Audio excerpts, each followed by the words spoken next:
Membumikan ideologi Pancasila, kalau menurut Pak Sidarto tadi, membumikan itu artinya memberikan pemahaman yang jelas begitu ya, bukan mendoktrinasi. Keyakinan, penalaran. Iya.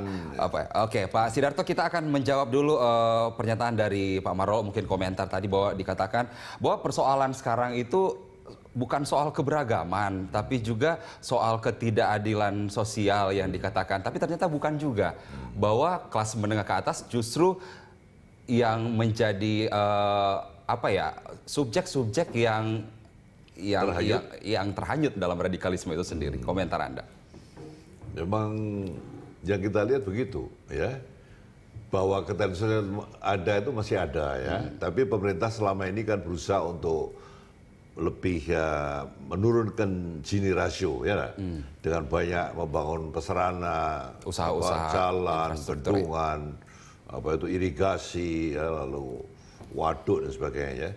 Tapi memang ini satu fakta, ya, bahwa belakangan ini gerakan-gerakan radikal itu bukan hanya masuk di kalangan kelas menengah bawah, tapi juga ada kelas menengah itu sendiri. Yang kita lihat di beberapa kampus, ya.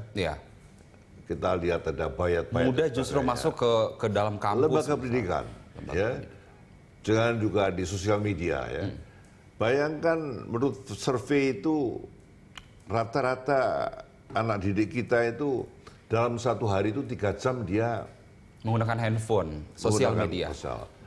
Terus dia lebih banyak concentrate pada isi daripada lalu lintas ada yang di ponsel itu. Disitulah masuk ajaran-ajaran yang kadang-kadang tidak sesuai dengan Pancasila, ya. Tadi saya setuju mengenai Saudara Marlof, ya. Pancasila itu sumber hukum tertinggi.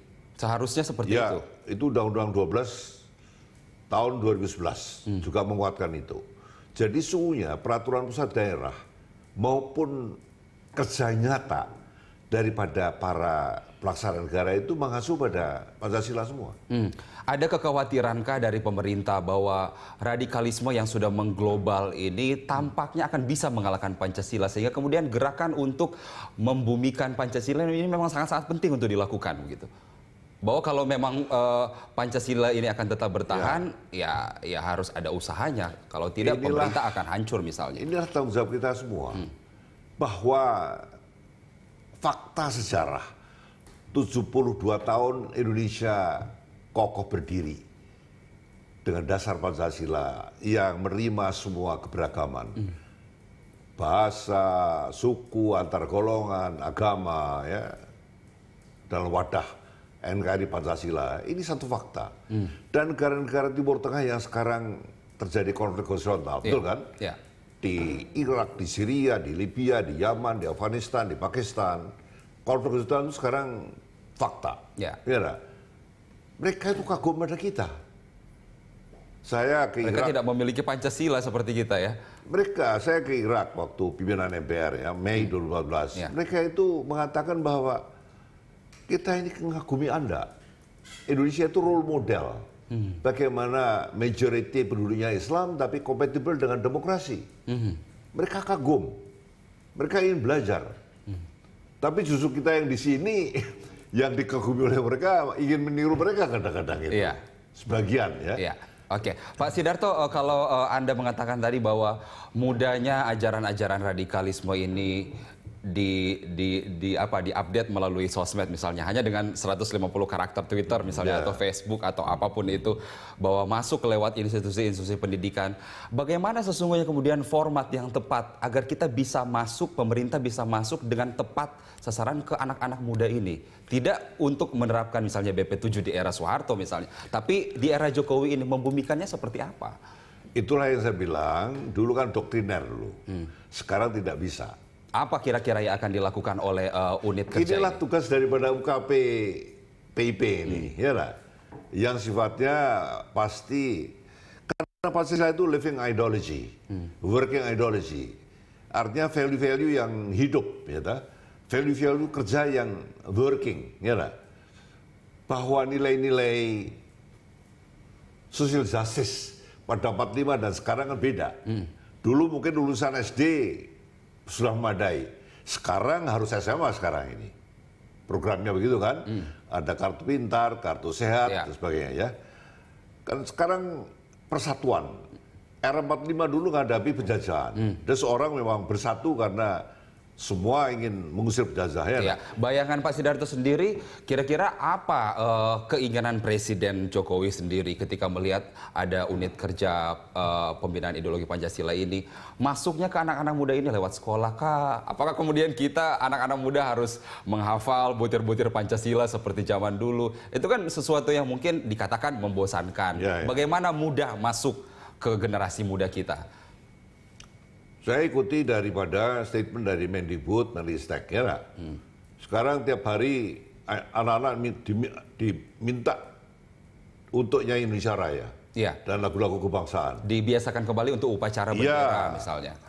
Upacara bendera seminggu sekali ya, menyanyikan itu hampir tiap hari. Menristek juga menyatakan bahwa dosen atau siapapun yang kampus yang memberikan pintu masuk pada radikalisme harus dihentikan itu.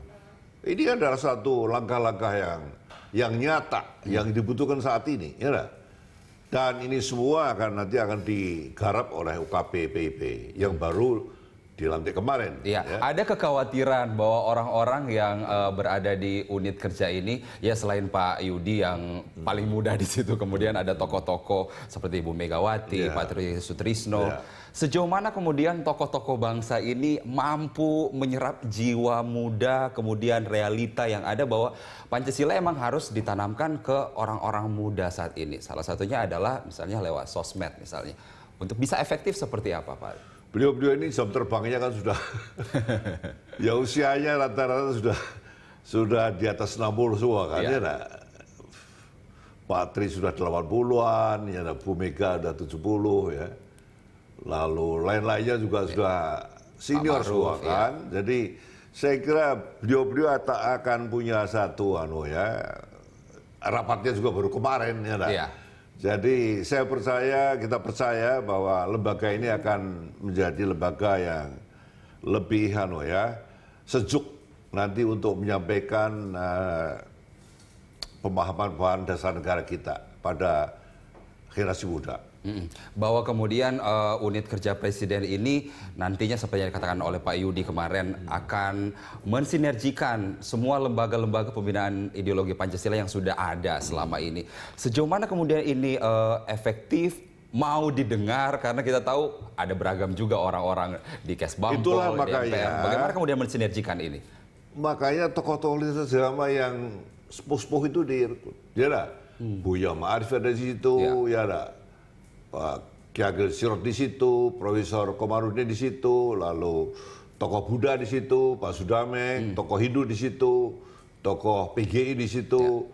Ya melalui komunitas itulah mereka akan menyebar ke komunitasnya masing-masing. Harus melalui tokoh itu. Dan tokoh-tokoh itu ada di situ. Ini yang kita harapkan supaya sosialisasi ini betul-betul menyebar ke seluruh lini masa, kemudian segala aspek bangsa Indonesia.